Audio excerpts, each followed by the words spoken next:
अरहन्ताणं नमो सिद्धाणं नमो आर्याणं नमो वज्रायाणं नमो लोये सर्वसाहुरं शुद्धात्मानमनेकान्तं साधुमुत्तं मंगलम् वन्दे सन्दृष्टिसिद्ध्यर्थं सन्दृष्ट्यर्थप्रकाशकम् मंगलम भगवान् वीरो मंगलम गौतम गणे मंगलम कुंदकुंदाद्यो जैन धर्मोस्तु मंगलम सर्वमंगलमांगल्यं सर्वकल्याणकारकं प्रधानं सर्वधर्माणां जैनं जयतुशासनम् मंगलमय मंगलकरणइतराग विज्ञान नमः तायाते भये अरहन्तादि महान।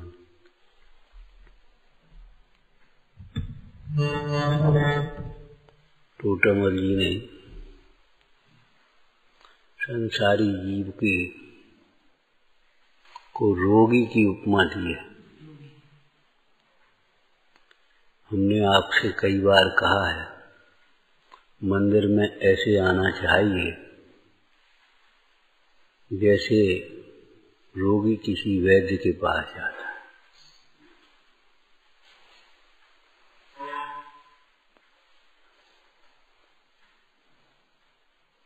विचारना कोई विवेकवान व्यक्ति जो रोगी हो चाहे किसी डॉक्टर के पास तो नहीं चला जाएगा, चाहे कहीं से दवाई तो नहीं ले लेगा, चाहे किसी से सलाह तो नहीं करेगा। चलो ये डॉक्टर फीस कम लेता है या नहीं लेता, चलो इसी को दिखा लो, यहाँ दवाई सस्ती मिलती, चलो यहीं से ले लो। सस्ती ढूंढेगा कि सच्ची ढूंढेगा? विचारना। और यदि लोभ की तीव्रता बस यदि नीम हकीम के चक्कर में पड़ जाए तो क्या होगा? जैसे नीम हकीम के चक्कर में या नकली स्टोर के चक्कर में नकली दवाइयां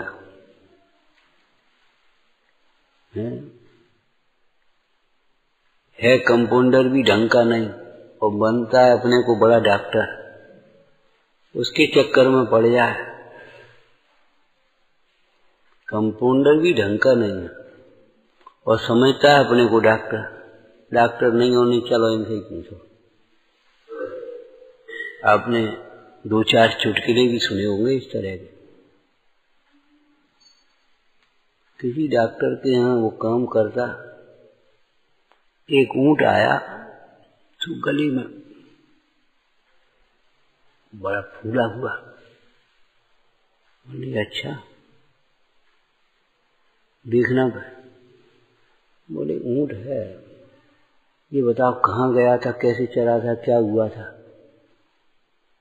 बोले साहब वो ऐसे तो ठीक है, कोई तरबूज खा गया। बोले समझ गए, बस ठीक है। बोले गिराओ इसको, एक लात मारी, तरबूज फूट गया, नीचे चला गया, ठीक हो गया। उसका जो कंपाउंडर था झाड़ू साहब, उसने कहा जी तो बढ़िया बात, काय कोई इनके यहाँ नौकरी करे। पहुंचा जाकर के, हाँ सेवा को सीखने को नौकरी मानता है, जल्दी से सीख जाना चाहता है और फिर सिखाने की और करने की जो प्रवृत्ति पड़ जाती है, उनको इस दृष्टांत से शिक्षा लेना चाहिए।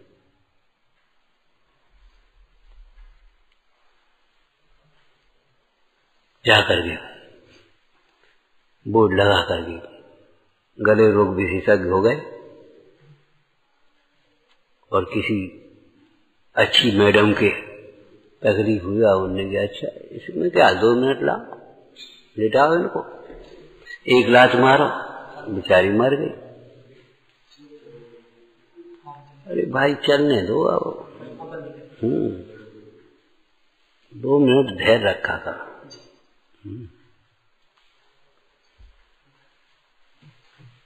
मोक्ष मार्ग समझो, बाहर की लाइट का भरोसा नहीं, अपनी स्वयं की लाइट रखो। बोलो मेलों में, बाजारों में अपनी इमरजेंसियां, अपने इन्वर्टर वो चल रही तो एक जल रही, वो जल जाने को कोई दिक्कत नहीं। लेकिन 2 मिनट के लिए अगर वहां बंद हो जाए तो क्या होगा?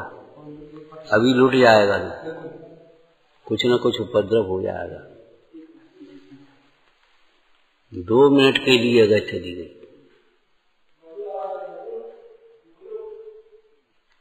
ऐसे ही हमारा विवेक रूपी लाइट, ज्ञान रूपी प्रकाश एक क्षण को भी अगर बुझा, वहां 2 मिनट के लिए लाइट गई, लूट मच गई।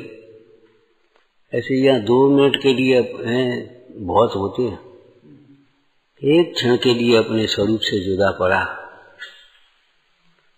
मोह हावी हुआ, कसाय में से एक कसाय हावी हो गई, समझ लो भटक गए संसार। एक इंद्री का विषय हावी हो जाए, विशेष रूप से धर्म के क्षेत्र में कर्ण इंद्री का विषय हावी होता है, अपनी प्रशंसा सुनने की चाह, ख्याति लाभ हुआ। रचना इंद्री का तो ठीक है जो कुछ है, समझ लो लूट मची, भटक गए। तो जैसे वह रोगी बेचारा यदि अनजान उसके पास पहुंच जाए, वैद्य के पास या असिस्टेंट के पास, या कहीं नकली दवाई मिल जाए तो क्या नुकसान है? अरे नुकसान पूछते हो? एक बात तो जीवन में समझ देना, लाभ न होना भी नुकसान है। एक वर्ष आपने व्यापार किया और आपको कोई लाभ नहीं हुआ, तो ये भी तो नुकसान है। लाभ न होना भी नुकसान है। दूसरी बात ये समझ लेना कि बाहर के नफा नुकसान पर जितना ध्यान जाता है, आपको अपने परिणामों का नफा नुकसान देखना चाहिए। घर में सब व्यवस्था है, सब अनुकूलता है, अपने आराम से रह रहे, अपने टाइम पर पूजा, टाइम पर स्वाध्याय, टाइम पर वो, बस अपने अनुकूल सब शरीर के स्वास्थ्य के अनुकूल सब भोजन सब व्यवस्था। नुकसान क्या है? घर में रह करके धर्म ध्यान करने में, अरे मूड मोह बढ़ता है, मोह पुष्ट होता है, मोह बढ़ता है, मोह बढ़े परिवार की संख्या। ये अनुकूलता में सुख बुद्धि, इसी का नाम मोह है। मोह बढ़ता है। उस दिन कोई मुमुक्षु का फोन आया होगा इनके पास, तो कह रहे थे क्या करें, व्यापार में घर में मन नहीं लगता। मैंने कहा घर व्यापार मन लगने लायक है भी नहीं, कोई स्थान है? स्वच्छता प्रिय कोई व्यक्ति गंदी बस्ती में कहीं पहुंच जाए, मन लगेगा उसका? बीड़ी पीने वाले बीड़ी पीते रहें, लेकिन जो नहीं पीते उनको तो धुआं सहन नहीं होता उसका। मन नहीं लगता घर में, व्यापार में, परिवार में, विकथा में, व्यापार में, विषयों में। ये शुभ लक्षण समझना चाहिए। यदि वहां मन लगता है, अच्छा लगता है, तो समझ लेना चाहिए ये अशुभ लक्षण है। लक्षण से पहचानना, सब अपनी व्यवस्था, अपने पूजा के कपड़े तैयार मिल गए, धो के आकर धुले धुलाए अपने पहने, अपने चले आए। गर्म पानी मिल गया, अपने नहा लिया, ठंडा हो मिल गया, अपने नहा लिया, गए जाकर के नाश्ता मिल गया, अपने नाश्ता कर दिया, फिर अपने स्वाध्याय कर दिया, फिर अपने भोजन। आराम से सब व्यवस्था, कहाँ जाओ बताओ, क्या करें? अरे रे प्रभु, इन सारी अनुकूलताओं को, भोग संयोगों को छोड़ करके जाओ आत्मा की आराधना करने के लिए। तीर्थंकर जंगल में गए थे और मौन रहे थे, सारी व्यवस्थाओं को छोड़ करके गए थे। अनुकूल व्यवस्थाएं बना करके और रूढ़ी की क्रिया कर लेना, ये भी रूढ़ी की क्रिया है। और अपने को धर्मात्मा समझ लेना, ये बहुत बड़ा भ्रम है।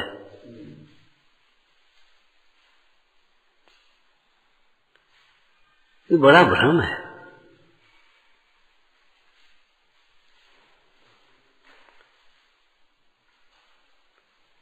देह अपनी लगती है, यही तो भ्रम है।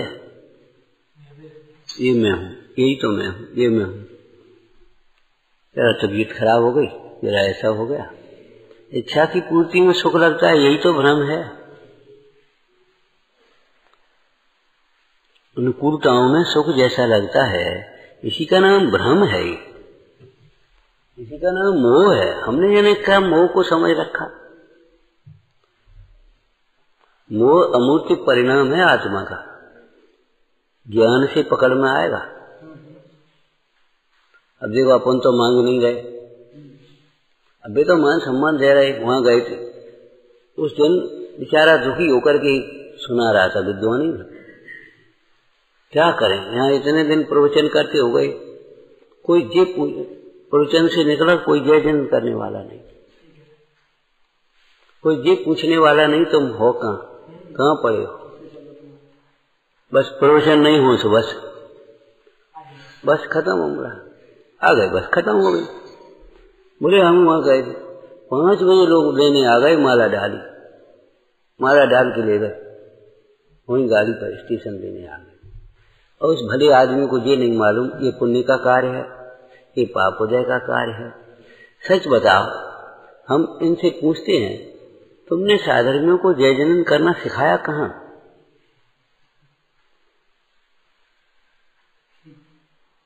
अपने बड़ों की विवेक उनके सामने करी कहाँ? उनके सामने आदर्श स्थापन किया कहाँ? सेवा बैयावर्ती करी कहाँ? सिखाई कहाँ? चलो भाई अपन करे, आज कोई बात नहीं। न आचरण से सिखाया, न उपदेश से सिखाया। अब उस ताको जो उदय आया, अब उदय आया, अब तुमको लगता है,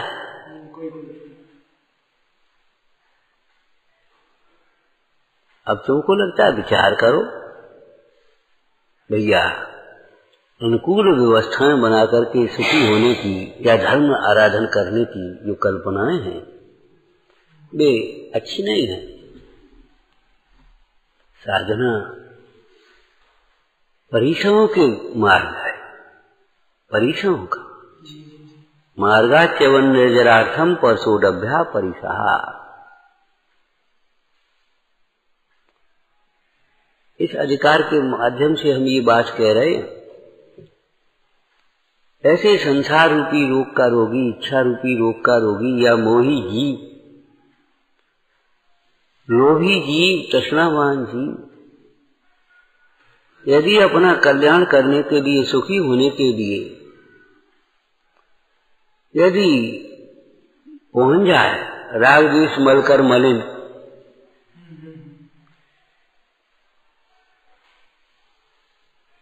विचार करो क्या होगा।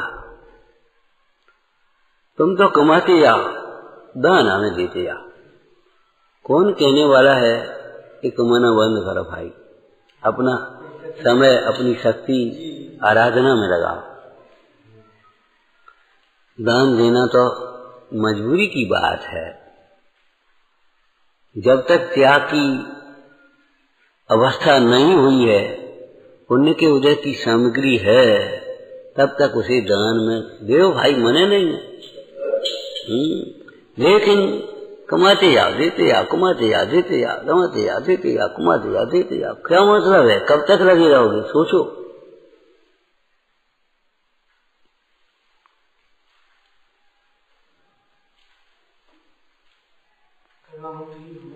मतलब ये है जैसे विपरीत वैद्य विपरीत उसका असिस्टेंट ही समझ लो, उप वैद्य उप सहायक, और विपरीत औषधि से रोग बढ़ता है बिगड़ता है। हाँ, ऐसे ही मोह बढ़ता है। एक शब्द टोटोमल जी ने बहुत सुंदर लिखा है, शैलाला में भी लिखा है, मोह पुष्ट होता है उसे चिर दर्शन मोह। अनादिकाल से विषयों में सुख की वासना थी और वहां विषय की पुष्टि भी हो रही है और धर्मात्मा की डिग्री भी मिल रही है। अब का पूछो, पैसे ही का खेल है।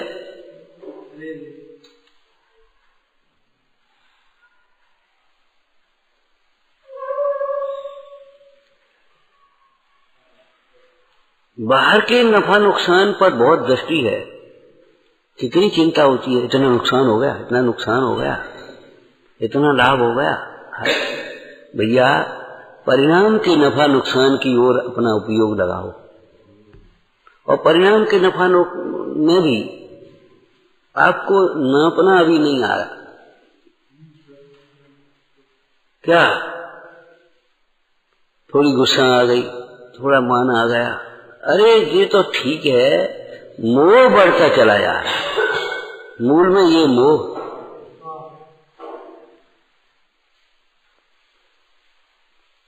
मोह ही सम्यक्त्व का घातक है और मोह ही संयम का घातक है, मोह ही समाधि का घातक है।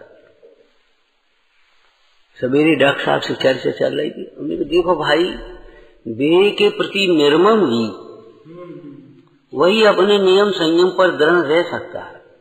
अरे देह तो जाएगी, अब जाएगी तो जाएगी, क्या करें। एक बात, सो भी समय पर जाएगी। दूसरी बात रही तुम्हारी देह बिगड़ने की, तो देह बिगड़ती है पाप की वजह से और कुपथ सेवन से, संक्लेश परिणाम से, दुखी होने से। इसको मालूम है, तामस शब्द का प्रयोग किया है। तामस, तामसिक भाव, कसायों की तीव्रता। कसायों की तीव्रता से नए पाप कर्म का तो होता है बंध और पुराने पाप कर्म की होती है उदीर्णा। तब अपने आप रोग आदि की वृद्धि होती है। ये सिद्धांत है उसका। ये तो धर्म शास्त्र हैं, मोक्ष मार्ग के शास्त्र हैं। आयुर्वेद शास्त्र में लिखा है चरक ने, आचार रसायन के बिना कोई उत्कृष्ट रसायन भी रोग को दूर करने में समर्थ नहीं। वो आचार रसायन क्या है? निर्ममता, निर्लोभता, निष्क्रोध, क्षमा, विनय, सरलता, सेवा, संतोष, धैर्य, संयम, ब्रह्मचर्य, सत्य। अगर ये आपके गुण नहीं हैं, कोई मतलब नहीं। मोह बढ़ने का नुकसान क्या बता? अपने आराम से रह रहे, धर्म ज्ञान कर रहे, बता नुकसान का? नुकसान मोह बढ़ रहा है, छोड़ने में तकलीफ होगी और छूटेगा तो है। छूटेगा कि नहीं छूटेगा? निश्चित है, संयोग का वियोग होगा, देह छूटेगी। समाधि की चर्चा हो रही थी डॉक्टर साहब से, बोले जी बेड सूद हो जाते, तमाम हो जाते। बोले बात ये है, शरीर अपने अवस्था के अनुसार, पाचन उसका कमजोर हो गया, आप श्रम भी कम करो, मानसिक श्रम भी कम करो, विश्राम भी ज्यादा मत करो, अपना धर्म ध्यान में चित्त लगाओ, चिंता फिक्र ये सब दुनिया की चाबी कुंजी और ये सब छोड़ो और भोजन आदि को घटाते जाओ। उससे मल का शोधन होता चला जाएगा तो शरीर में तुम्हारे ये रोग आदि अपने आप नहीं हो पाएंगे, उपद्रव नहीं होंगे, वेदना भी नहीं होगी। अब क्या होता है, विशेष रूप से हमारे समाज में, देश में, न कछु खाओ, न कछु खाओ, न कछु खाओ। अब कछु ले नहीं रहे, न कछु ले, हाँ, अब आज 2 रोटी लेने लगे, 2 रोटी खा ली, अब वे ही तो सूर्य उत्पन्न कर रही है। अब अंतिम समय में हमने विचार किया कि देखो, जब शरीर से काम नहीं है, आपका नौकर कोई काम न करे तो आप कितना देंगे? पूरी तनख्वाह देंगे? नहीं नहीं। हमने कहा मुन्नाज का कितना एग्रीमेंट अच्छा है, जब तक खड़े होने की शक्ति है और शोधन की शक्ति है, दिखने की शक्ति है, तब तक भोजन है, नहीं तो बंद, खत्म। कितना सुंदर एग्रीमेंट। जब आपसे उठा नहीं जाता, लेटे रहते हैं, अब उतना ही भोजन वैसा ही करना चाहो, पराठे और पूरी और मिठाई और ये खाओगे तो बेड सूट तो होंगे, हम क्या करेंगे?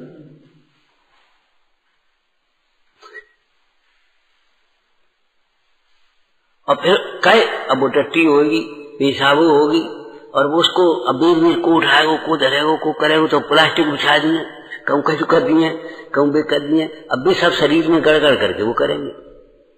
हमारे सामने कोई समस्या आती तो हम उसका समाधान करते सब चारों से, चाहे आयुर्वेद से हो फिर शास्त्र से हो। हमने कहा बिल्कुल सही बात है, हमारी जो सामाजिक की साधना है वो बिल्कुल सही है। कषाय संलेखना भी है, साथ में काय संलेखना भी है, और हमने अनुभव किया इस बात को। तकलीफ कहीं भी हो, कुछ भी हो, और भोजन पान बंद करो। जब उठ नहीं सकते, काम नहीं कर सकते, तो आप देखो शरीर शक्ति अपने आप रिकवरी करने लगेगी। आपको लगता है हम कमजोर होते हैं, लेकिन रोग कमजोर होता है। उपद्रव खड़े नहीं होते फिर तमाम। और जो इस प्रकार के शरीर की पाचन शक्ति कमजोर हो गई, अवस्था हो गई और व्यवस्था, अब उसी ढंग से अपनी इच्छाओं को पूरी करना चाहते हैं, तो भाई वो तो नहीं बनेगी, वो नहीं बनेगी। भोजन का, श्रम का, विश्राम का, शारीरिक काम का, मानसिक काम का एक संतुलन तो आना चाहिए आपको। हमारे संविधान में भी जब रिटायरमेंट होता है आधी तनख्वाह दे देते, मतलब अपनी इच्छाओं को आदि कर लो। अब जरूरत क्या है? बाल बच्चे पढ़ लिख गए, अपने कमाने नमाने लगे, अब तुम्हें तुम्हारे लिए चाहिए, तुम्हारे लिए इतना बहुत है। अब तुम इतने से क्या होगा, और ओवर फिर दोबारा दूसरे काम करने लगोगे तो हम क्या करें उसके लिए? माने हमारा नफा नुकसान हमने सोचा नहीं कभी। देह को अपना मान करके जितना भी चिंतन करेंगे सब विपरीत चिंतन होगा, ध्यान रखना। जितनी भी चर्चा करेंगे सब विपरीत चर्चा होगी। देह को लक्ष्य में रख करके पूरी चर्चा करो आप, सब विपरीत होगी। टोडरमल जी ने प्रमाण दिया, देखो ये आत्मा की और देह की भिन्नता की भी चर्चा करता है, तो ऐसे करता है मानो किसी और को और से भिन्न बताना। अपने को निर्दोष मानते हुए, भीतर में दोष है, और निर्दोष मानते हुए जो भी बोलोगे गलत बोलोगे, सत्य घोष की तरह। नाम सत्य घोष है। और कैसे आ रहा है? राजा ने उसी से पूछा, क्यों महाराज, पुरोहित महाराज बताओ तो सही हैं? सत्य के लवाजा पहन करके, वेश धारण करके, सत्य की घोषणा करके और झूठ बोले, धोखा दे राज्य को, लूट मार करे, उसको क्या सजा? अरे महाराज, उसको, उस दुष्ट को तो हैं 100 मक्की लगाओ पहलवानी पर। पुरानी भाषा है, एक थाली गोबर खवा, और नहीं तो मुंह काला करके गधे पर बैठा करके सबरी धन लूट लो और बाहर चले जाओ, निकाल दो बाहर। तो क्या तैयार हो जाओ, जी रत्न तुम्हारे घर से आए। हम ये कह रहे हैं, चर्चा करने में भी हमारी भूल क्या रहती है? पाप को दुख का कारण कौन नहीं कहता, बता? पाप को दुख का कारण कौन नहीं कहता? और कौन पाप को दुख का कारण मानता है?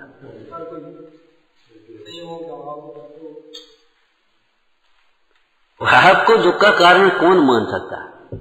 जो अपने को आत्मा समझे, देह को भिन्न समझे, वह पाप को दुख का कारण मानेगा। पाप को दुख का कारण एक बात बता, दुख दूर करने के लिए, दुख के कारण को दूर करने का उपाय कौन नहीं करता? तो देह को अपना मानने के बाद दुख दूर करने के आप क्या उपाय करते हो? क्षेत्र बदलते हैं, नाना प्रकार के संयोगों की में दिमाग दौड़ता है, लेकिन कभी उपयोग बदलने की कोशिश करते हैं?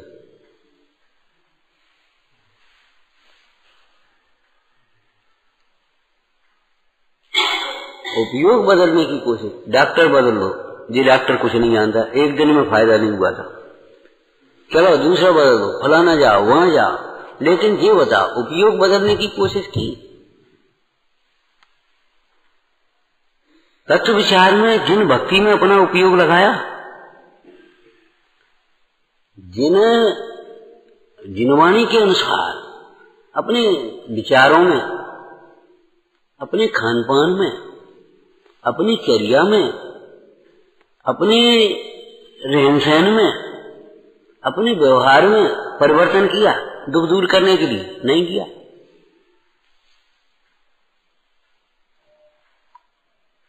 बताओ आप, गर्मी बहुत है, पंखा लग जाना चाहिए, देह से भिन्न आत्मा की भावना मानना चाहिए, परिचय सहन करना चाहिए, ये कभी विचार किया? पंखे की हवा गर्म है तो कूलर लग जाना चाहिए, कूलर है तो एसी गर्म होना चाहिए। अब डेंगू नहीं होंगे तो क्या होंगे? हम क्या करें? डेंगू तो होंगे ही।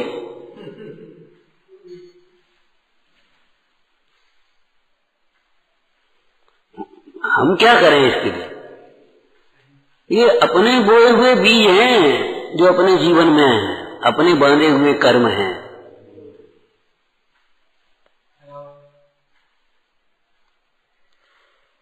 एक लाइन याद है आपको?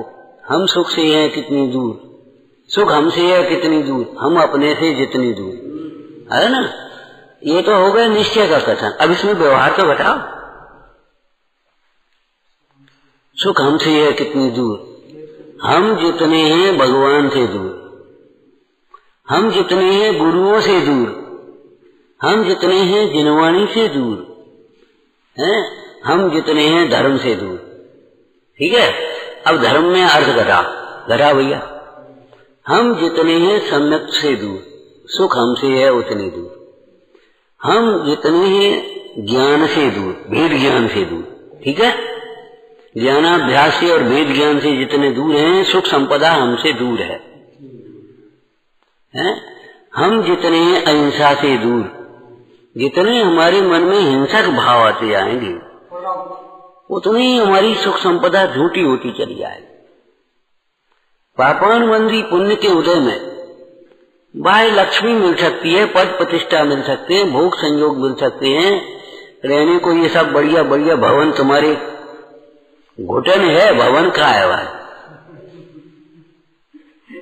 ज्ञानियों ने क्या लिखा? बाल सो भवनवान, काल सो कुटुंब का है। कैसे लिखा होगा? कैसे लिखा होगा? क्यों भैया? गृहस्थों ने लिखा है, पंडित बनारसीदास जी का है। लगता है हम सूली की तख्ते पर बैठे हैं। कच्चा घर, छोटा घर, वैसा घर हमको खराब लगता है, इसलिए घर के फिनिशिंग में, घर के बनाने में पूरा उपयोग लगा रहता है। घर छोड़ने की भावना कहाँ?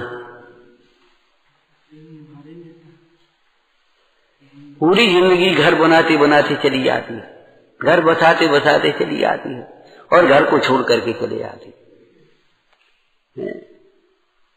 हमारे उपदेशकों ने नीति में उपदेश दिए तो ऐसे ही, भले काल्पनिक हैं लेकिन वैसे ही नहीं दे दिए। एक राजा ने बढ़िया महल बनाया, बहुत आलीशान महल, बड़े बड़े कारीगर बुला करके। अब जब बनाया तो काय के लिए? रहने के लिए तो बनाएगा नहीं कोई, रहने के लिए बहुत है, दिखाने के लिए तो जो आए उसको दिखाए। एक बार एक अपने त्यागी जी पहुंचे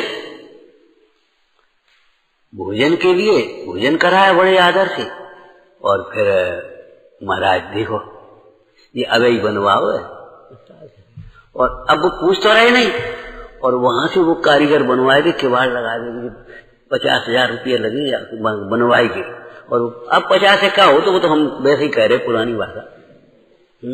और ये इतने साहब, और जो पत्थर वहां से मंगवाया था हमने, और जैसा वहां से वो कारीगर आए थे, और वहां से वो जो नक्काशी वाले आए थे, और पेंटिंग में 3 महीना लगे थे, उसमें ऐसा हुआ था बहुत महाराज। अब वे सोचे कछु तो कहेंगे महाराज, महाराज का कहें सोच रहे, कहा क्या मोही, क्या प्रशंसा करें परिग्रह की और भोगों की और हिंसा की और पाप की। बता क्या इसको हो गया। जब देर हो गई तो त्यागी जी बोले, राजन तुमने महल बनाया तो ठीक है, एक बड़ी गलती कर दी। बताओ अभी तो सुधरवा देंगे। बोले इसमें दरवाजा गलत लगा दिया, दरवाजा नहीं लगाना। इस महल में दरवाजा जो लगा दिया है ना तुमने, ये दरवाजा गलत लगा है। इसी दरवाजे से एक दिन निकलना पड़ेगा, इसी दरवाजे से निकलोगे कि महल यहीं खड़ो रहेंगे। दरवाजा बहुत गलत लगा, दरवाजा नहीं। जी क्या मतलब, महल यहीं खड़ा रहेगा और हमें निकलना पड़ेगा। तो क्या करना चाहिए कि कुछ नहीं, इसलिए अभी निकल चलो। ये तुम्हारा है नहीं, होगा भी नहीं, हो सकता भी नहीं। ये मोह है, हमारा घर हमारा घर। अरे मूढ़, जब उसकी कसाय घटी तब उन्होंने उपदेश दिया। हर एक से मूढ़ कहोगे तो वो लड़ने तैयार हो जाए। मोह की मंदता वाला जीव सुन सकता है। तब त्यागी जी बोले, अरे मूढ़, ये महल देखने दिखाने लायक नहीं है। तेरा चैतन्य महल असंख्यात प्रवेशी, अनंत गुणों का समूह, कभी मलिन नहीं होने वाला है। वो तेरा महल तू देख, मुक्ति महल, उसकी ओर जा। ये महल तो छूटेगा, क्या करता है। अभी इनका निषेध क्यों किया ये बता, ये बातें ये नहीं बताएंगे। हमने आपको बताया था ना, सामान्य लोगों में और वैद्य में कितना अंतर होता है। सामान्य लोग अगर आपके पास आए, अरे बहुत तबीयत खराब है, बहुत बड़ो पूरा हो, बहुत वेदना हो गई, बहुत सूजन हो गई, यही तो कहेंगे। लेकिन वैद्य उसका उपाय बताता है। आया वैद्य, बुला, वैद्य आया, उसने देखा ये नहीं थी, बहुत हो गई फर्क, कितने दिन हो गए, ठीक है कोई बात नहीं है, कोई बात क्या कहा, कोई बात नहीं, चिंता मत करो, और एक काम करो, इसमें ये तो लेप लगाओ और ये दवाई खाओ, ठीक हो गया। उसने उपाय बताया। बोलो हमारे गुरु और कुगुरु में कितना अंतर है भैया। बहुत इतना लंबा संसार है, अनादिकाल से तुम भूले हो और मोह में चक्कर में पड़े हो और कसायों में उलझे हो और पापों में फंसे हो और कहाँ मर जाओ, देह छोड़ करके कहाँ जाओगे, नरकादिक में जाओगे, ये जाओगे, ठीक है वो तो जो कछ। आचार्य कुंद कुंद देव बोले, सुन तू अभी भी चैतन्य भगवान आत्मा है, देह तेरी नहीं है, ये सब न्यारे हैं, भिन्न है। कहाँ इच्छाओं की पूर्ति में लगा है, इच्छाओं की पूर्ति संभव नहीं है। पर द्रव्य को अपना बनाने में लगा है, अपने को पहचान, अपनी संभाल करना। जितनी रुचि से तूने शरीर की और परिग्रह की संभाल की है, कहीं उतनी रुचि से अपने परिणाम संभाले होते, स्वरूप को संभाला होता तो आज तेरा कल्याण हो गया होता। ये बात नहीं कहनी है, हम ये कहते हैं अभी संभाल ले, अभी कर ले। क्यों बोलो, क्यों? अभी भी बोलो भाई, अभी भी आत्मा आत्मा ही है, देह अभी भी आत्मा में नहीं घुस गया है, अभी भी परिग्रह भिन्न है। कर्म कर्म में है, उदय उदय में है, राग राग में है, ज्ञान ज्ञान में है, चित्त स्वरूप तो चित्त स्वरूप है अभी भी। तो महाराज जब सुख स्वरूप आत्मा सुख स्वरूप ही है तो दुखी का है? तो बस यही तो चक्कर है कि तूने अपने को कभी सुख स्वरूप देखा नहीं। देखो बेटे, शॉर्ट बात नहीं चलेगी, हम अपने से दूर हैं, देवशास गुरु से दूर नहीं, देव गुरु धर्म से दूर का व्याख्या करनी पड़ेगी। हमने अपने हृदय में देव को विराजमान नहीं किया, देव के स्वरूप को नहीं पहचानते, इतने हल्केपन से वितरा सर्वक देव होते हैं, निर्गंध गुरु होते हैं, अहिंसामयी त्यागवादमयी जिनवानी होती, इतने से क्या काम चला?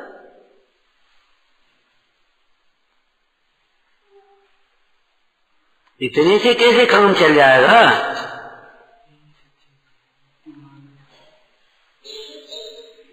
दर्पण से दूर रहने वाले व्यक्ति ने कब अपना चेहरा संभाल पाया है? दर्पण से दूर रहने वाले, विमुख रहने वाले व्यक्ति ने कब अपना चेहरा संभाल पाया?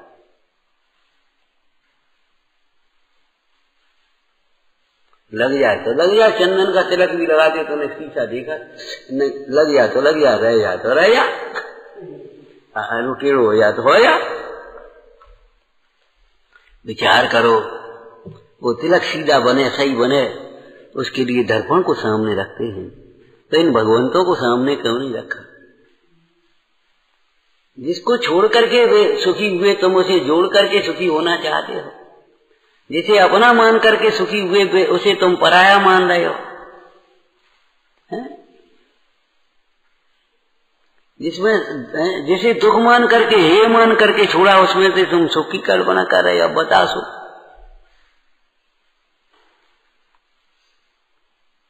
दूर का मतलब भावात्मक दूरी, भावात्मक दूरी।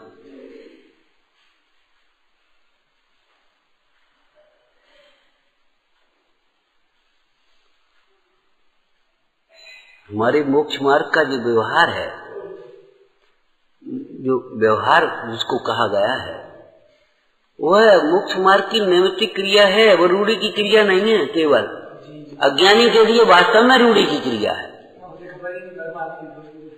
टोटमल जी का वाक्य याद करो, जो जीव तत्वज्ञानी होकर चरणान योग का अभ्यास करते हैं, उन्हें चरणान योग में कही हुई समस्त क्रियाएं अपने वीतराग भाव के अनुसार भाषित होती हैं और वीतराग भाव को वृद्धिंगत करने वाली बात है। बड़े आदमी का बेटा, बड़े आदमी का, अब लौकिक में बड़ा आदमी माने पैसा, इतनी गहरी मोह की पकड़ है, बड़ा आदमी माने बड़ा पैसा। अरे ठीक है, हम दृष्टांत भी उसी का दे रहे हैं अभी, लेकिन बड़ा आदमी खाली पैसा से नहीं होता, बड़ा आदमी होता है वेद ज्ञान से, ज्ञान वैराग्य से बड़ा होता है, त्याग से बड़ा होता है,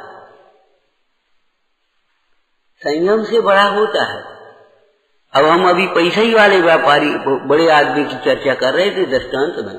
बड़े आदमी का बेटा 25 वर्ष का हो गया, सेठ जी ने सोचा बेटा कुछ कह ही नहीं रहा, अब अपने आराम से खेल कूद खाए रहो। बोले बेटा व्यापार संभालो, देखो सीखो समझो कछु। बोले पिताजी क्या करने इतना धरो है, हम क्या करने?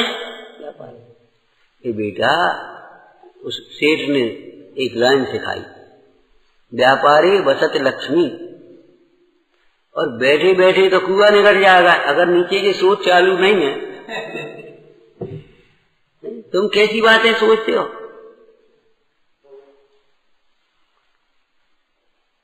व्यापार में नहीं लगे तो व्यापार में लगाते, और व्यापार में लगे तो सेठ जी फिर क्या बोले थोड़े दिन बाद, ये धंधे बंधे में वैसे ही लगे रहे, धंधे में पुण्य से आती है, सफलता मिलती है। कुछ मंदिर जाओ, पूजा करो, दान करो, पुण्य करो, विकथा में मत बैठो, उल्टे सीधे विचार मत लाओ कतई।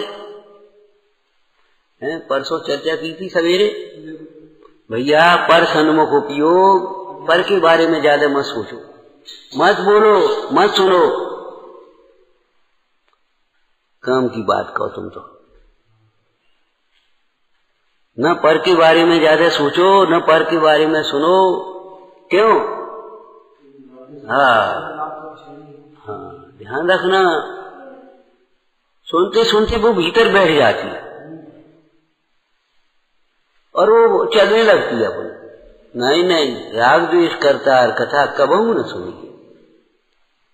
धर्म से विमुख करने वाली, धर्मात्माओं से दूर करने वाली, धर्मायतनों से दूर करने वाले जो वचन हैं, उनको भी आगम में असत्य वचन कहा है। असत्य वचन है। आपको लगता नहीं है हम रोज पूजा करते, अरे भैया ऐसी पूजा से कल्याण नहीं होगा, हम तो दोनों टाइम स्वाध्याय करते। अरे ऐसे स्वाध्याय से नहीं काम चलेगा भाई। अंतर में चिंतन करो, खूब चिंतन करो। देव से दूर, गुरु से दूर मतलब क्या है बोलो? उनके स्वरूप का चिंतन, आकार का अवलोकन नहीं करते, स्वरूप का चिंतन नहीं करते, उनकी विनय नहीं करते, सेवा नहीं करते, दान पुण्य नहीं करते, ये है दूरी। और ये तो बहुत स्थूल व्यवहार है, सूक्ष्म व्यवहार की भी खबर नहीं है। उनके बताए हुए तत्व के मार्ग पर चलते। हे को हे, उपाधे को उपाधे नहीं समझ रहे। धर्म से दूर का मतलब समझ गए?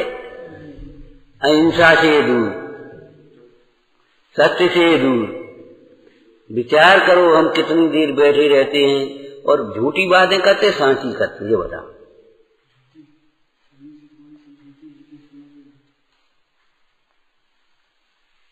असत्य से दूर, चोरी से दूर, परिग्रह से दूर, अब्रह्म भोगों से दूर और परिग्रह से दूर। तब धर्म के समीप आएगा। हिंसा, झूठ, चोरी, कुशील, परिग्रह से दूर होगा तो धर्म के समीप आएगा, और इनके समीप जाएगा तो धर्म से दूर होगा। क्रोध, मान, माया, लोभ आदि की तीव्रता जब होगी, अकेले क्रोध की नहीं, मान की भी तीव्रता होगी, नहीं आ पाएगा देवगुरु धर्म के समीप, नहीं आ सकता। और धर्म के समीप नहीं आ सकता तो सुखी भी नहीं हो सकता। और जो छठवां अधिकार जो चर्चा चल रही है, मतलब ये सब दूर करने वाले।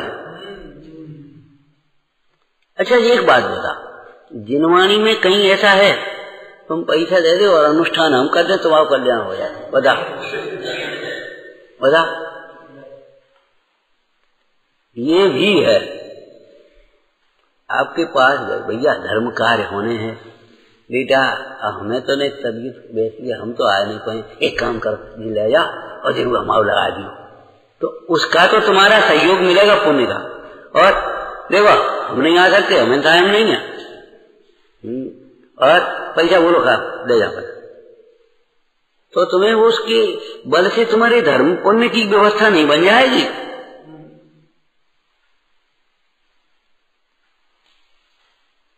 धर्म परिणाम का नाम है, परिणाम से ही धर्म होता है। कृत हो, कारित हो, अनुमोदना तो हो कम से कम। जब अनुमोदना भी नहीं होगी तो फिर क्या होगा? नाक पे थोड़ी तकलीफ हो गई, बोली क्या बात है, हमने काऊ देख के नाक मुंह से कोड़ी होगी। नाक से पाप करते, नाक से पाप करने का फल नाक के रोग होना है। कान से पाप करने का फल कान में रोग होना है, कान के रोग होना है। आंख से पाप करने का फल आंख में रोग होना है। जितने भी रोग होते हैं पाप से होते हैं। अपन कितनी बातों को नाक मुंह से कोड़ते हैं, कितनी जगह नाक मुंह से कोड़ते, बताओ। वस्तु स्वरूप को देख करके निर्विचिकित्सा अंग का पालन करना, कहीं नाक मुंह से कोड़ने का काम नहीं है। कोई बीमार है, उल्टी हो गई, कोई तकलीफ हो गई, कोई को दुर्गंधी आ रही, अरे कोई बात नहीं, कोई चिड़चिड़ा हो गया, कोई उसमें बैठा हो गया, नहीं नाक मुंह मत सिकोड़ो, बिल्कुल मत सिकोड़ो भैया, तुम्हारी पूजा मिथ्या हो जाएगी, तुम्हारा स्वाध्याय मिथ्या हो जाएगा। तुम सोचो स्वाध्याय से और पूजा से तुम्हें कल्याण हो जाए, ऐसा नहीं। तुम्हारा उपवास तप व्रत शील संयम सब मिथ्या हो जाए। कान से पाप विकथा सुनना, कुकथा के सुनवे को दो कान बड़े, लिखा है कि नहीं जनवाणी में, कुकथा के सुनवे को दो कान बड़े। किनके पास बैठते हो, क्या करते हो, ये बहुत विवेक की बात है। क्या पढ़ते हम तो भावना यही भाते रहे सदा सत्संग उन्हीं का, ध्यान उन्हीं का, तभी तो उन जैसा सुख मिलेगा। उन जैसा सुख चाहिए। और हम कहाँ बैठे हैं, कहाँ सुन रहे हैं, क्या कर रहे हैं, क्या हो रहा है। हमने धर्म को और जीवन को दो टुकड़ों में बांट दिया। बस पूजा कर लो, ने कहा दान पुण्य कर लो, ने कहा अपना स्वाध्याय कर लो, ने माला फेर ली, ने यात्रा कर आए, ये तो हो गया धर्म। और जीवन में क्या कुछ होता है, ऐसा नहीं होता भैया। हजारों औषधियों के द्वारा भी कुपथ सेवन करने वाला जीव निरोगी नहीं हो सकता। देवशास्त्र गुरु सर्वोत्कृष्ट पदार्थ हैं। इनके स्वरूप का, इनके उपकार का है, इनके उपदेश के रहस्य का भली प्रकार से विचार करना, हृदयंगम करना। औषधि के सेवन से रोग मिटता है, औषधि की पूजा से नहीं, औषधि की प्रशंसा से नहीं। लेकिन ये बताओ, कौन रोगी जिस औषधि से ठीक हो जाए उसकी प्रशंसा नहीं करेगा? बता, प्रशंसा स्वयं होगी। दवाई बहुत बढ़िया है, 2 खुराक में आराम मिल गया, लगाते ही आराम मिल गया, समझ बहुत दवाई बढ़िया है। वो डॉक्टर बहुत होशियार है। अरे साहब बिन्ने बहुत अच्छो करो, तुमने बचाए लो, हम कहाँ भटक गए, तुमने अच्छी जगह पहुंचा दो हमें, बहुत बढ़िया। तो विचार करो, जब लौकिक में ये होता है तो देवशास्त्र गुरु का बहुमान भक्ति क्यों नहीं होगी? हम पूछ रहे, बता कैसे नहीं होगी, बता। लेकिन ये बताओ, प्रशंसा भक्ति पूजा इतने मात्र से रोग किसका ठीक हुआ है? एक दवाई हम आपको बता रहे, आप अपनी डायरी में नोट कर लो और रख दो, और रोज उसको देख लो कितने दिन में ठीक होगी। आखिर वो दवाई ला करके सेवन करना पड़ेगी। तो अहिंसा का जीवन में सेवन करना पड़ेगा, सत्य का सेवन करना पड़ेगा, आचौर्य का सेवन करना पड़ेगा, शील संयम का, तो संतोष का सेवन करना पड़ेगा जीवन में। अब हम 2 टुकड़े कर देते व्यवहार में। इन सब से जो हमें विरक्त करता है, किनसे? पापों से विरक्त करते हैं। पाप माने मोह से, कसायों की तीव्रता से, हिंसा से, दुर्भावों से, वो तो समझ ले सुदेव सुगुरु सुधारू। और जो इनको पोषण करता है, उन्हीं में उलझाए रहता है, वो समझ लो कुदेव कुगुरु। बस इतना था वहां।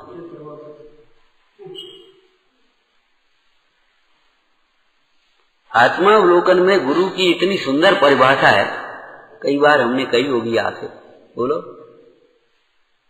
जो महात्मा देह से भिन्न अपने को निरंतर आत्मा ही अनुभव करते हैं और शिष्यों द्वारा दुख से दूर करने के उपाय को पूछे जाने पर देह से भिन्न आत्मा का उपदेश देते हैं, तू देह को मत देख, देह की ओर देख देख करके अपने परिणाम मलिन मत कर, आत्मा की ओर देख देख करके अपने परिणामों को उज्ज्वल कर। बस उन महात्माओं को गुरु कहते।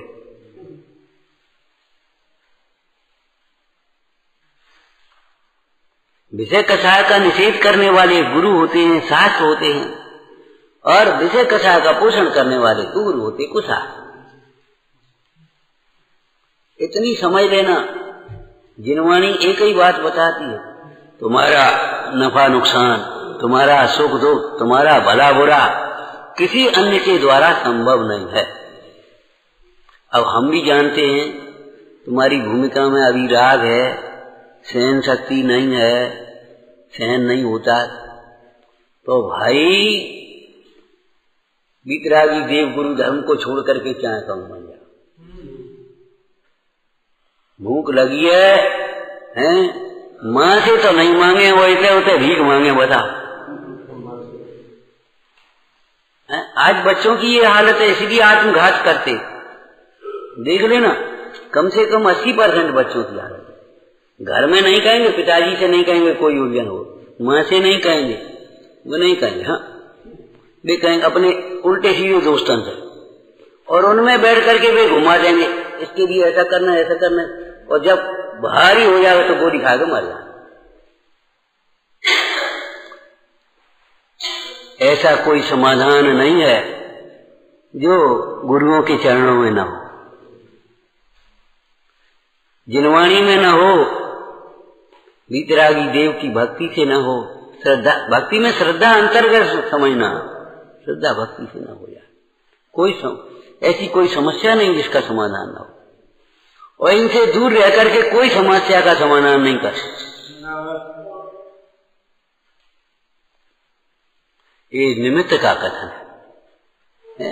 अपने मतलब के लिए तो निमित्त निमित्त शब्द सीधे आते हो, और कहते साहब वो निमित्त निमित्त क्या, निमित्त निमित्त क्या होता है, बिना अध्यात्म समझे नहीं समझ पाओगे, उल्टे सीधे भटकोगे। फिर वो कहते देखो साहब, जैसे वैद्य के पास जाते हैं सुबह चले जाते, वो निमित्त नैमित्तिक होता है। निमित्त नैमित्तिक संबंध ये होता है वीतरागी देव की भक्ति।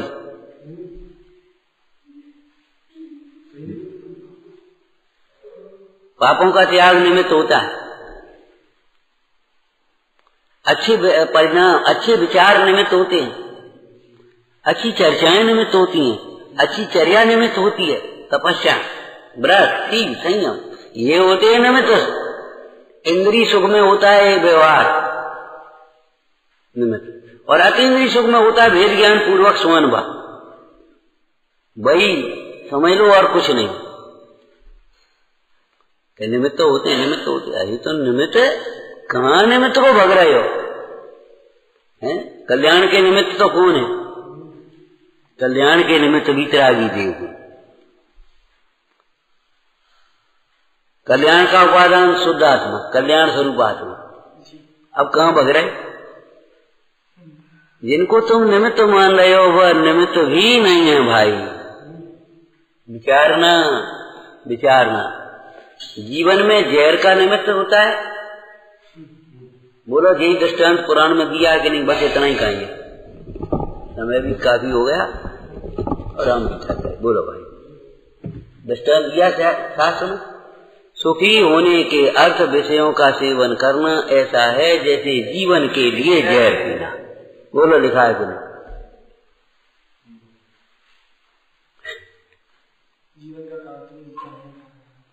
निमित्त है तो शरीर चलाने के लिए निमित्त होता है, निमित्त होता है। तो भैया पक्ष निमित्त होता है, कुपक्ष निमित्त नहीं होता। योग्य वैद्य, योग्य गुरु, निर्दोष औषधि निमित्त होती है। ऐसे वीतरागी देव गुरु धर्म, इनके प्रति श्रद्धा भक्ति, ये निमित्त होगी तुम्हारी। लग तो जाओ अनन्य चित्त होकर के, बैठ करके विचार करो।